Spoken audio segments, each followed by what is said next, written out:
What's up, guys? What's up? So just wanted to check in with you all because the week is coming to an end. It's Thursday, and so I'm on week 3 of the Tirzepatide 2.5 milligrams.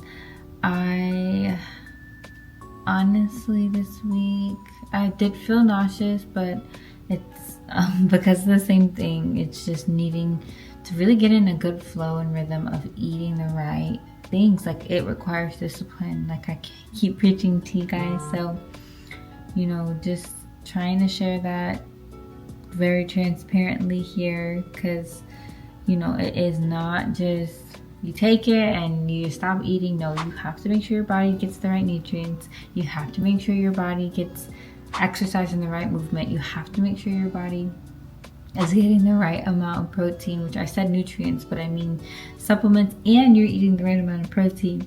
You have to make sure your body's getting enough water every day. GLP-1s make you naturally more dehydrated, and then obviously sleep, so because that's going to be important for your energy and stress, right? So, like, just giving yourself grace if you're also on this journey is important, because it's not gonna always all happen at once. Usually it doesn't even happen that way at once, right? When you're looking for new habits and changes. So I was just sitting here kind of beating myself up a little bit for, like, maybe not being on top of everything all at once, also while bringing you guys along, because that does require extra intention of just, you know, pulling out the camera to record, right? Still showing up for that part of posting. But it genuinely just dawned to me, I just need to pull out the camera and talk to y'all in these moments of maybe me being down on myself, or just feeling like, you know, I'm not on my A game with it. But I do know that a little bit of progress every day, 1% better every day, turns into 100% quicker than 50% one day and nothing for the rest. Correct! I genuinely just want to pop on here and give you guys the week 3 symptom update and just kind of where I am mentally. Like, I am a little bit down about just not quite having all my supplements here yet for the GLP-1 journey, and being on week 3 already, right? Almost on week 4. I know that I can be doing better with my exercising consistently every day and the protein part of things. So I just know that those 3 things for sure have to change. The water is okay, but can be better for sure. And then I'm here recording, so good, we're good. But I am genuinely, I can say that I feel changes in my body, and I was waiting to see when to update you guys, but drum roll please. Drum roll! Okay, so after 7 months of not having my menstrual cycle, I am getting it. Period!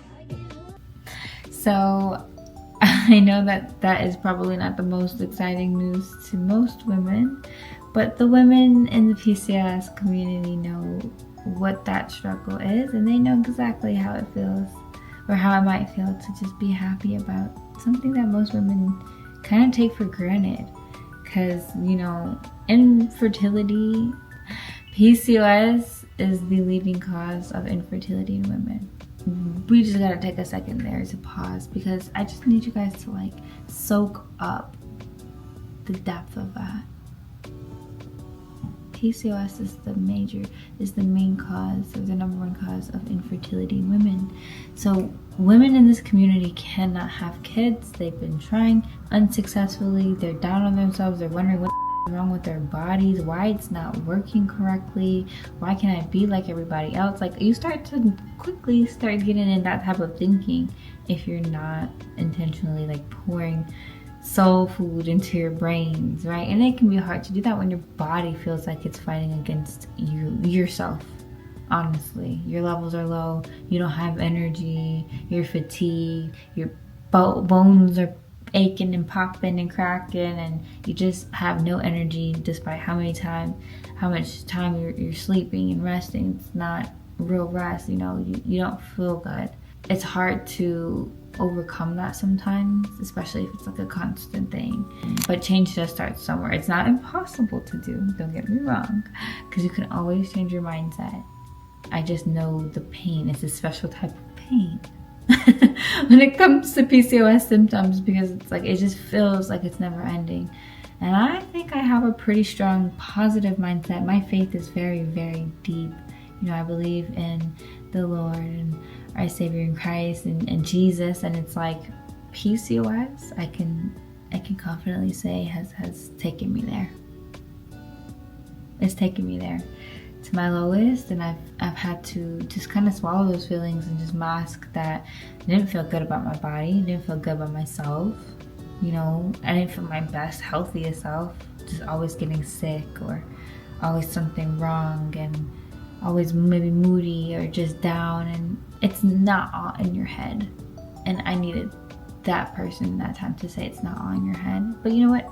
I realized that don't need that person, don't need that validation, babes. You have the power to take it upon yourself to go and figure this shit out. Like, go get your labs done, see what your body is screaming and helping you do. And I just got a text message. I'm so excited because I think I might have the best Christmas present ever on the way for me. I'm manifesting now. I'm praying to God now too, and I'm just giving every day my all to get to that goal of being able to reward myself with that Christmas present, which I'll share with you guys here soon. But going back to what I was saying, you know, it is within your full capability of taking your PCOS in your own hands. Don't just fall victim to it. I know it's easier said than done, but make the changes, hun. Try gluten and dairy free. Go and get on the treadmill. Get yourself a walking pad and a standing desk if you work from home. Make the small adjustments, because the small things do add up to bigger results, and you will notice a difference. You just have to show up for yourself every day. It's not going to be easy, but if you don't do it, then nobody else will do it for you. Nobody else can do that for you. You have to do it for yourself. Here I come. And then other people will also follow. Look at this. I'm just trying to record. I'm just trying to help the girls. And this is what it'd be like when I'm in here. You said no one will do it for you?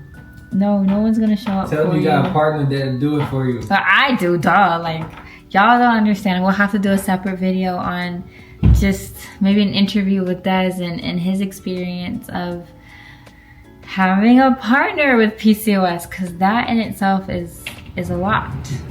It can be a lot, and I think that he's done an amazing job at holding it down, making me feel loved, making me feel beautiful still, despite me feeling like crap and bad about myself.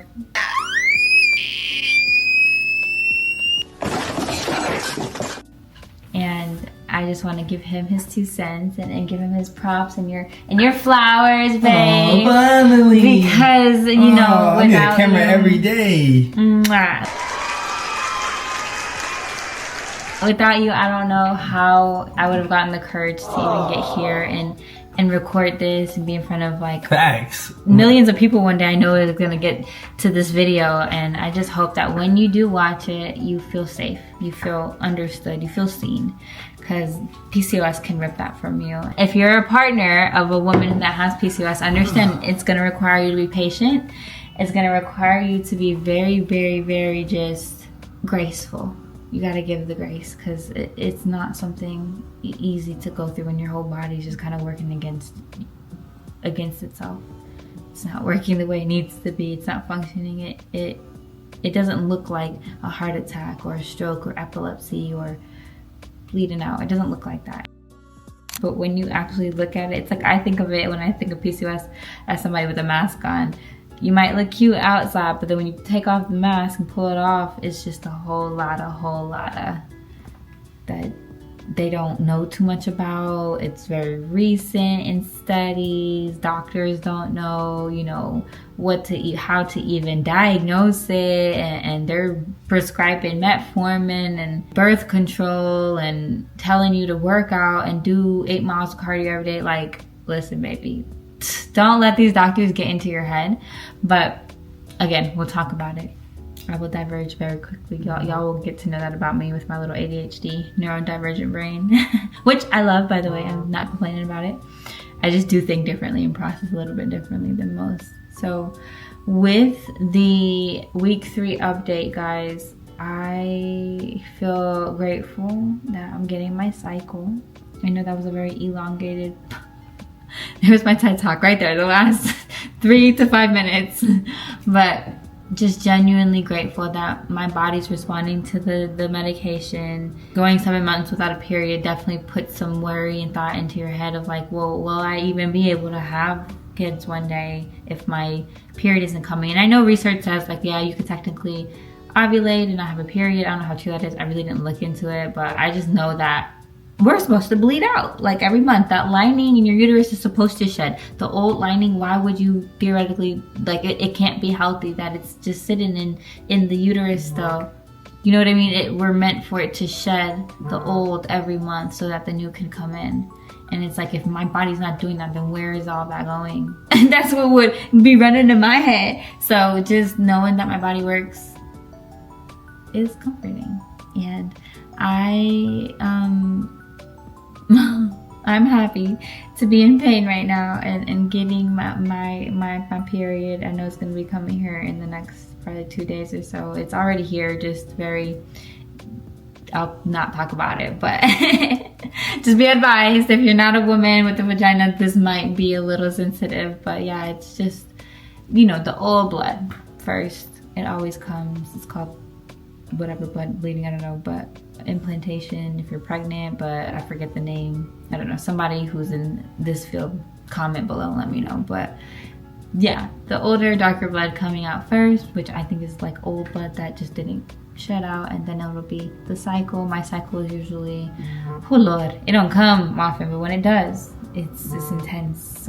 The first 2 days I usually don't like do anything, like the gym, walking. I can't even, it hurts a lot.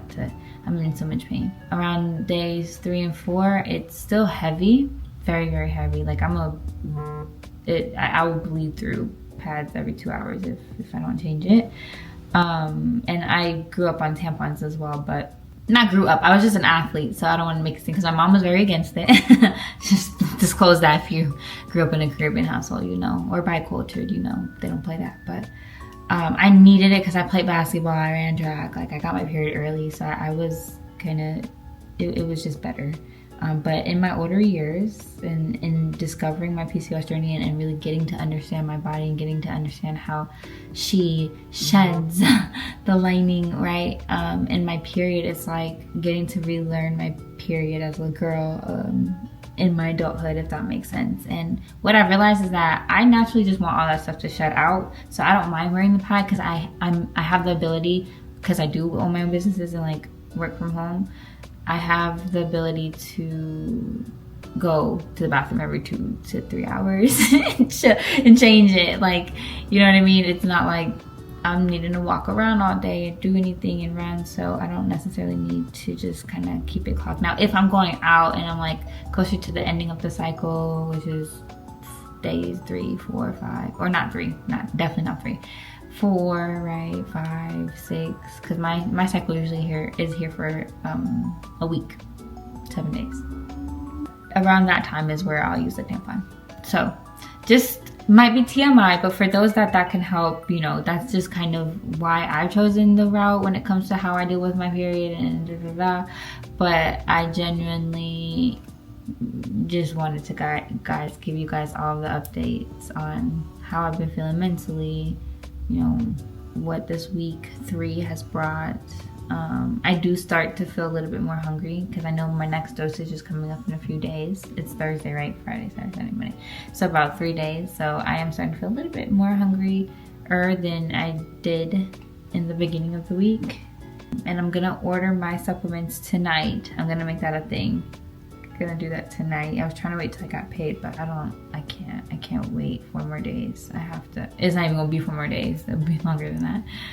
I have to do this now. I genuinely went and put all of that into my Amazon cart, and it's just kind of been sitting there to make sure I can budget correctly for it, because I have some other stuff I have to get as well. I'm doing a cool little surprise for the holidays, just some outreach work, heart work, and so yes, I will update y'all then.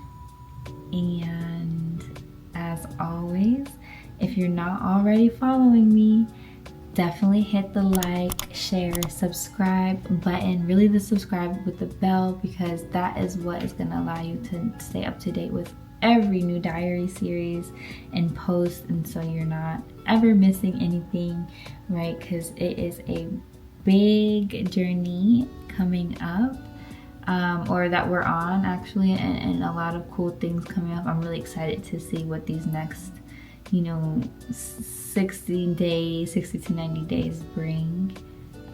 Really the end of this month even I feel like it's gonna be really cool changes. So I thank you guys for being here, listening, tapping in, supporting as always. I don't know what I'd do without y'all, but until next time, I'll see you guys soon. Bye.